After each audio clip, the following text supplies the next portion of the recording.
आपको क्या लगता है एमपीएससी 2026 कब तक हो सकती है और कितनी वैकेंसीज इस बार एक्सपेक्ट कर सकता है कोई एस्पिरेंट? मैं थोड़ा पीछे जाऊंगा इस जब सवाल का उत्तर देने से पहले थोड़ा सा पीछे जाता हूं।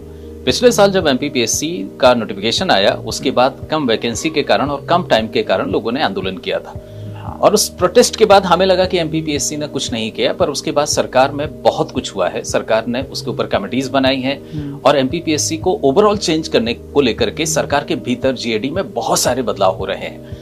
और वो जो बदलाव हो रहे हैं उन बदलाव में एक बहुत इंपॉर्टेंट बदलाव ये है कि एमपीपीएससी में एक्चुअली बहुत सारी जो परीक्षाएं होती थी उन परीक्षाओं को मर्ज किया जा रहा है। अगर वो परीक्षाएं मर्ज की जाती हैं तो ये परीक्षा का टाइम टेबल भी मुझे ऐसा लगता है कि माइनर चेंज हो सकता है।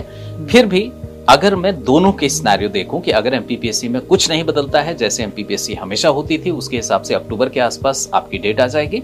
बहुत मैक्स दिवाली के आसपास ये कैलेंडर दे देते हैं अगले साल का।